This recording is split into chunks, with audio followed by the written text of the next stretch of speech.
আলহামদুলিল্লাহ রাব্বিল আলামিন নাহমাদুহু ওয়া নুসাল্লি আলা রাসূলিল কারীম। হাজরানে মজলিস, সকলের উদ্দেশ্যে আমার সালাম, আসসালামু আলাইকুম ওয়া রাহমাতুল্লাহি ওয়া বারাকাতুহু। আল্লাহ রাসূল সাল্লাল্লাহু আলাইহি ওয়াসাল্লাম যে আল্লাহর নূর, আল্লাহর হাবিব, আল্লাহর রাসূল, তিনি খাতেমুন নবীয়িন এবং সকল নবীগণ যিনি এই হযরত মুহাম্মদ মুস্তাফা সাল্লাল্লাহু আলাইহি ওয়াসাল্লামের অনুগত এবং শাফায়াত পাওয়ার জন্য তারা সকলের অস্থির, বলুন সুবহানাল্লাহ। আজকে আমরা সেই আল্লাহ রাব্বুল আলামিন যিনি আমাদেরকে সৃষ্টি করছেন, যেই কোরআনুল কারীম এবং নবী করিম সাল্লাল্লাহু আলাইহি ওয়াসাল্লামের সুন্নাহ, তিনি জীবন আদর্শ, তার হাদিস শরীফের আমরা আলাপ আলোচনা করব। কোন আলোকে? যে সুফি দর্শনের আলোকে।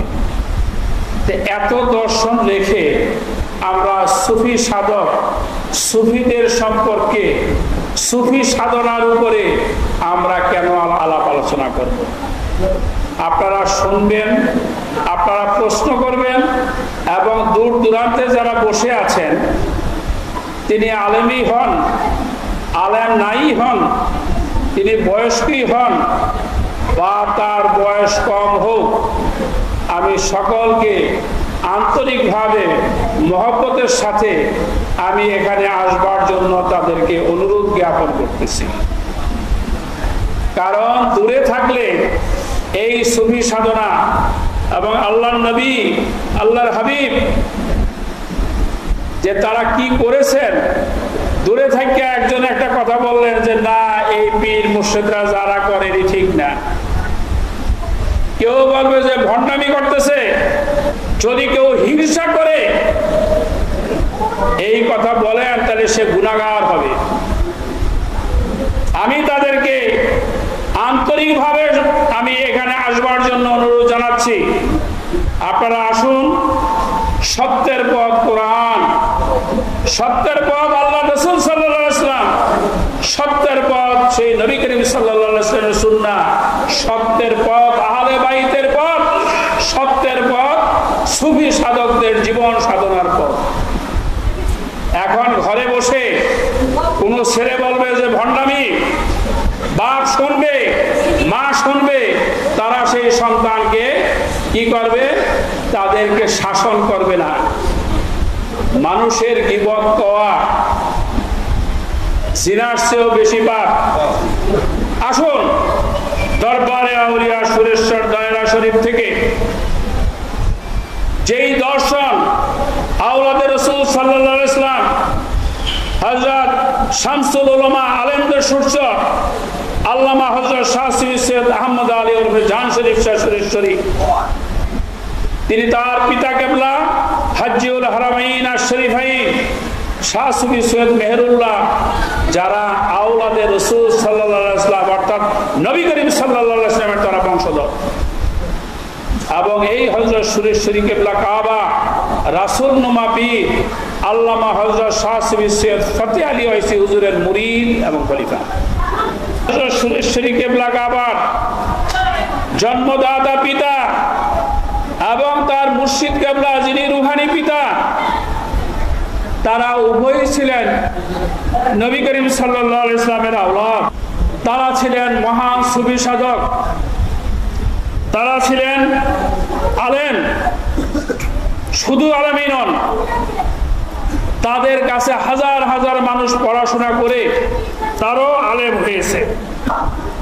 আজকে যদি কোনো বোকা বা কোনো বেয়াদব আল্লাহর ওলির শান মানে কথা বলে, এই কোরআন হাদিস জানার জন্য অধিকার সকলের আছে।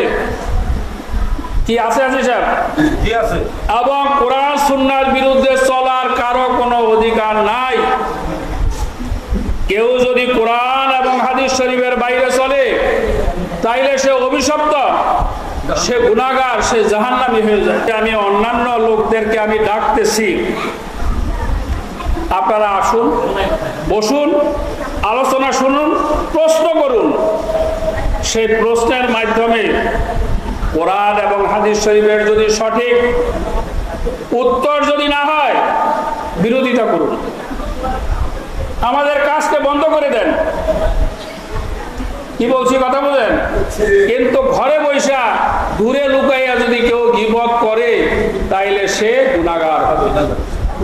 এখন আমি যে জিনিস আলোচনা করতে যাচ্ছি, আপনারা খুব মনোযোগ দিয়ে শোনেন। এই পৃথিবীতে আল্লাহ রাব্বুল আলামিন অতি মহব্বতের সাথে তিনি তার বান্দা অর্থাৎ আদম আলাইহিস সালামকে পৃথিবীতে পাঠাইছেন। এবং এই আদম আলাইহিস সালামকে পাঠাইছেন কিভাবে?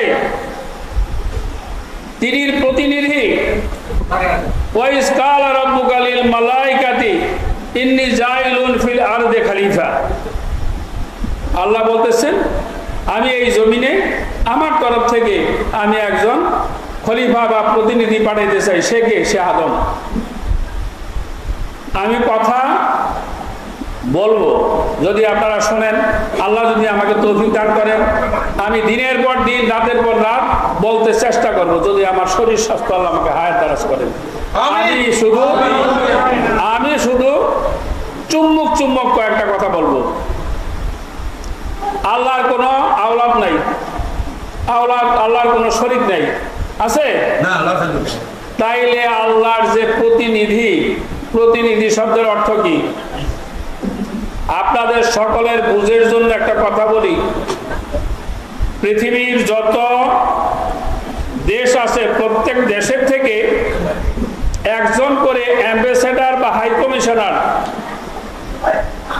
রাষ্ট্রপ্রধানের তরফ থেকে আসে।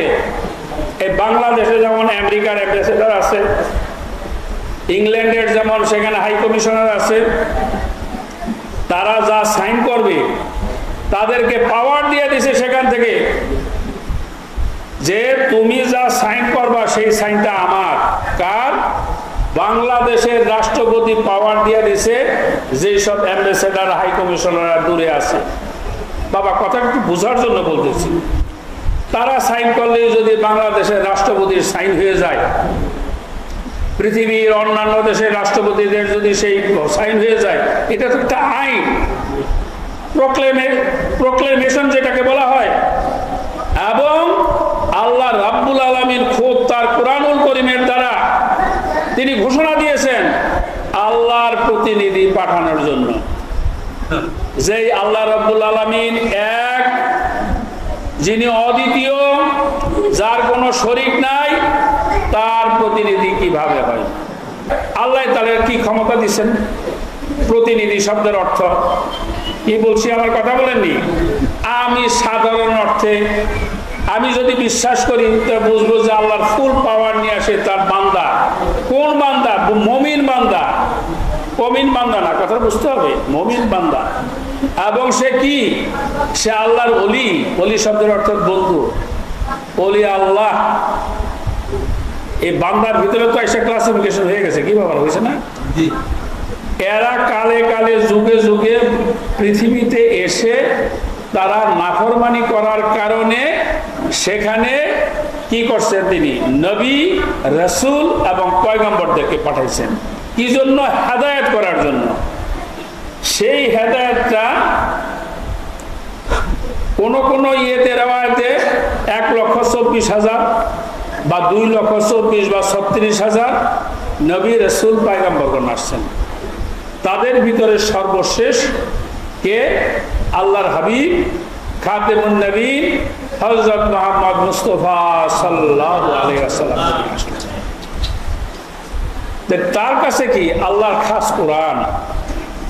কোরআন হলো কি? আল্লাহর কথা। আল্লাহ কি কোরআনে কোনো বেহুদা কথা বলতে পারে? নাউযুবিল্লাহ, বলতে পারে না। আল্লাহ প্রত্যেকটা কথা তিনি তার বান্দার জন্য তিনি প্রেরণ করেছেন, যে কোনটা হালাল, কোনটা হারাম, কোনটা ফরজ, কোনটা ওয়াজিব, কোনটা করব, কোনটা করব না, সমস্ত কিছুর বিধান দিয়ে দিয়েছেন। কিন্তু এই বিধানের ভিতরে, বাবা আমি তো বলছি যে কথাগুলি আমি শুধু পয়েন্ট দিব, পয়েন্টের পরে যারা জানতে চায় হ্যাঁ ওর কাছে আমি ভাইয়া কথা কম, না আমি কেন ভাইয়া কথা কম? এলমে মারাফাত এমন একটা জিনিস না যে গুপ্ত ধন ভাইয়া কইলাম যে বাবারে আমার কাছে 100 ভরি সোনা আছে, আমার কাছে 10 লক্ষ টাকা আছে, কেউ দেখায়? কেউ দেখায় না। প্রয়োজনে আল্লাহ তাকে এই জিনিসটা দিয়েছেন কাজে লাগানোর জন্য। যারা আশেক, যারা সালেকিন, যারা জাকেরিন, যারা তরিকাপন্থী, তারা এই জিনিসটা মুর্শিদের কাছে তারা জেনে নিবে। কি জেনে নিবে? ওই যে বললাম যে এত কিছুর পরে আল্লাহ পাক তার কোরআনের সমস্ত বিধানের মধ্যে তিনি নবী, রাসূল এবং পয়গম্বরদের কথা তিনি উল্লেখ করেছেন। কি কারণে? যেমন উল্লেখ করেছেন দাউদ নবীর কথা, উল্লেখ করেছেন মুসা আলাইহিস সালামের কথা, উল্লেখ করেছেন ঈসা আলাইহিস সালামের কথা, উল্লেখ করেছেন হযরত সুলাইমান নবীর কথা। কি মাওলানা সাহেব উল্লেখ করেছেন? তা কেন উল্লেখ করছেন সেইটাও আপনার একটা চিন্তা করতে হবে। সেটা বুঝতে চান, সময় করবেন, ইনশাল্লাহ আল্লাহ রাব্বুল আলামিন যদি তৌফিক দান করেন তবে আমি বলবো। কিন্তু বলার মধ্যে বাবা একটা কথা আছে, আজকালকার জমানায় সোনার টন বেশি বিক্রি হয় কি ইমিটেশন বা ওই যে কি কয়টারে কি ওই যে সোনার মতো যেগুলি দেখা যায়, হ্যাঁ কেমিক্যাল, আচ্ছা সিটি গোল্ড। এখন কোনটা সোনা কোনটা সিটি গোল্ড এইটা যে প্রকৃত স্বর্ণকার কষ পাথর ছাড়া যাচাই করলে কি এটা বোঝা যাইব? এখন আমার কথা হয়েছে যে আসেন মাওলানা সাহেবরা আসেন, মুফতি মুহাদ্দিস যারা আছেন তারা আসেন, যারা আরব দেশে গেছেন তারা আসেন, যারা অন্যান্য দেশে গেছেন তারা আসেন, আইসা আমার সামনে বলেন যে হুজুর আপনি যা ওয়াজ করতেছেন ওয়াজ হয় না। কি হাজি সাহেব কথাটা কি ঠিক? এখন মাওলানা সাহেবরা আসবেন না। একটা ছেলে চাকরি করতে গেছে কোথায়? সৌদি আরবে চাকরি করতে গেছে, আইয়া সে বুঝা না বুঝা হে আরম্ভ করছে যে এইটা ঠিক এইটা ব্যাঠিক, উল্টা পাল্টা। জানতে হবে ইতিহাস। নবী করিম সাল্লাল্লাহু আলাইহি ওয়াসাল্লামের সময় সাহাবীগণ ইন্তেকাল যে করেছেন তাদের যে রওজা মুবারক এবং এমনকি নবী করিম সাল্লাল্লাহু আলাইহি ওয়াসাল্লামের প্রথম বিবি হযরত খাদিজাতুল কুবরা তাকে তিনি কিভাবে দাফন করেছিলেন এবং কিভাবে তার রওজা মুবারক ছিল। হাজী সাহেব গেছেন, জানি না আপনি সেখানে যেতে পারতেছেন কিনা, মাওলানা সাহেব গেছেন কিনা, যাই হোক সেই হযরত খাদিজাতুল কুবরার রওজা মুবারকের ভাঙ্গা মিসমার করে সমান করে দিছে। কে দিছে? হযরত মা ফাতেমাতুজ জাহরা। তার মাজার শরীফ করা ছিল হযরত হাসান রাদিয়াল্লাহু তাআলা আনহু। এইরকম যাদের ছিল ভাঙ্গিয়া সব মিসমার করে দিছে। কারা ভাঙছে? ভাঙছে ওহাবিরা, খারিজি, নজদি। এদের কাছে তো ইসলামের কোনো হাতিয়ার নাই। এরা যে কোরআনের বিরুদ্ধে সেটা অল্প কথায় বলবো। কোরআনে কোনোখানে বাদশাহী করবো এই কথা কোরআনুল কারীমে লেখা আছে? মাওলানা সাহেবরা আসেন, একটু কথা বললে আপনারা আমার কথা শুনবেন, বুঝবেন, উত্তর দিবেন। আর না হয় যেই ছেলে তুমি সেই ইয়াতে যাই আরব দেশে যাই তুমি লাফালাফি ফালাফালি করতেছ, আসেন মাওলানা সাহেবের দিকে আসেন, তারা তোমরা আসো, এইদিকে আসেন বাবা, এইদিকে সামনে এসে তারা আসো। তোমরা জানো যে বর্তমান যে বাদশাহ সে কি কোরআনের ভাষায় কোরআনের আলোকে না হয় কিভাবে সে বাদশাহী করতেছে? ইসলামের রীতি হইল খলিফা, ইসলামের রীতি হইল খলিফা, কিন্তু সে কিভাবে হইতেছে?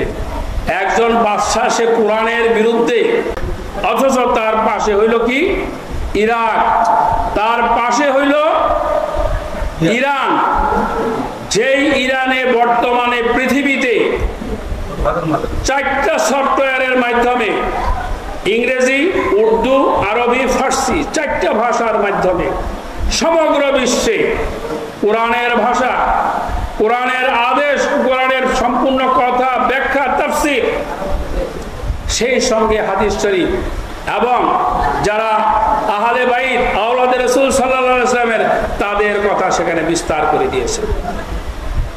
সেখানে সেই ইরানে যে নবী করিম সাল্লাল্লাহু আলাইহি ওয়াসাল্লামের যারা আওলাদ সে আওলাদদের সেখানে মাজার শরীফের শান মান কি। হযরত বড় বিশ্বাস হুজুর হযরত গাউসুল আজম মহিউদ্দিন আব্দুল কাদের জিলানী, যিনির নাম এক সময় ওযু সারা লইলে সের পড়ে যেত মানুষের, বর্তমানে ওযু সারা লইলে আড়াই গাছ পশম পড়ে যাবে।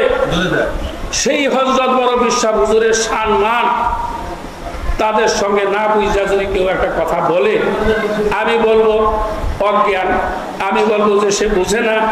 কিন্তু না বুঝা কোনো মহান আউলিয়ার বিরুদ্ধে, কোনো নবী রাসূলের বিরুদ্ধে কেউ কোনো কথা বলতে পারে না। তো এখন আমি যেই প্রশ্নে আমি আসতেছি, সেই প্রশ্নের হইল এই যে আল্লাহর বিধানকে প্রচার করছেন কে? আল্লাহর হাবিব। এই কোরআন তো নবী করিম সাল্লাল্লাহু আলাইহি ওয়াসাল্লামের মুখ দ্বারা আল্লাহ প্রকাশ করাইছে। কি তিনি বলছেন, যারা কাছে ছিল তারা লেখা রাখছে বা সঙ্গে সঙ্গে তারা মুখস্থ করে ফেলছে। এই যে আল্লাহ রাব্বুল আলামিনের যে কোরআন, এই কোরআনের তাফসীর আমি অনুরোধ করব প্রত্যেক আলেমগণ আর যে সব ছেলেপেলেরা মাদ্রাসায় পড়ে নাই বা যারা জানে না, বাবা প্রতিদিন সেই কোরআনের তাফসীর অর্থ তোমরা পড়তে চেষ্টা করো।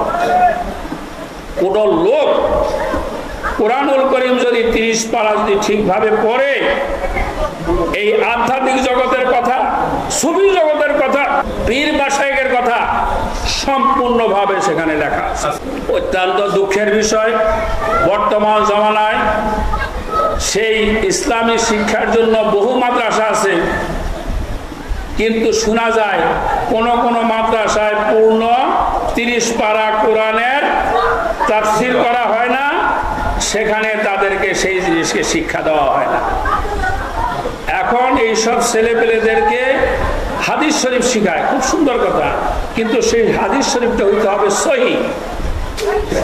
এখন যারা ছাত্র তারা তো আর জানে না যে কোনটা সহিহ বা কোনটা মওযু।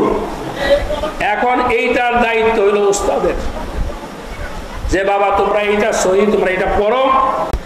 সেই নবী করিম সাল্লাল্লাহু আলাইহি ওয়াসাল্লাম সে কোরআনুল করিমের আলোকে ইসলাম যখন প্রচার করতেছেন, সেই সময় নবী করিম সাল্লাল্লাহু আলাইহি ওয়াসাল্লামের খুব কাছাকাছি যারা আহলে সুফা, যারা সুফি সাধক, তারা নবী করিম সাল্লাল্লাহু আলাইহি ওয়াসাল্লামের যেই রওজা মুবারক, এখন হাদিস আপনারা দেখে আসছেন, এই রওজা মুবারকের মাঝখান দিয়ে একটা রাস্তা আছে, এটার নাম হলো বাবে জিব্রাইল।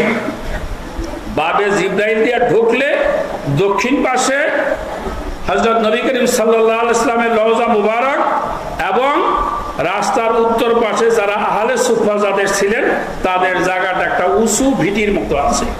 কি বলছে, আমার কথা বলছেন? এখনো তাদেরকে সেটা সম্মানের সাথে রাখছে, এবং মানুষ যায় সেই আহলে সুফাদের ওই জায়গায় একটু বসে, একটু নফল নামাজ পড়ে, একটু আল্লাহ আল্লাহ করে। সেই জায়গাটা এমনই, যেই জায়গাটা নবী করিম সাল্লাল্লাহু আলাইহি ওয়াসাল্লামের আশিক, কোরআনের অনুবর্তিত হওয়া, আল্লাহর যে যত ইবাদত বন্দেগীর জন্য নামাজ, রোজা, হজ, যাকাত, কালেমা যা বলছেন এগুলি, এরপরে তুমি বেশি বেশি করে নফল ইবাদত করো। কি করো? তুমি কোরআন পাঠ করো, নফল নামাজ পড়ো, নফল রোজা রাখো, এবং আল্লাহ পাকের ধ্যান খেয়াল, যেটাকে বলা হয় ইলমে তাসাউফের ভিতরে থাকে। সে তাসাউফ জিনিসটা কি? যে নিজের কালবের দিকে খেয়াল করে, কুলবিল মুমিনিনা আরশিল্লাহ, মুমিন লিখর কলবের ভিতরে আরশ, আল্লাহর আরশ। আল্লাহ রাব্বুল আলামিন এত বড় যে কুল মাখলুকাতে তার স্থান হয় না, কিন্তু যে প্রকৃত মুমিন, যে সে আল্লাহর জিকিরকারী, তার কালবের ভিতরে আল্লাহ ইচ্ছা হইলে তিনি সেখানে তিনি তার সে আসন তিনি গ্রহণ করতে পারেন, তার মর্জি মোবারক।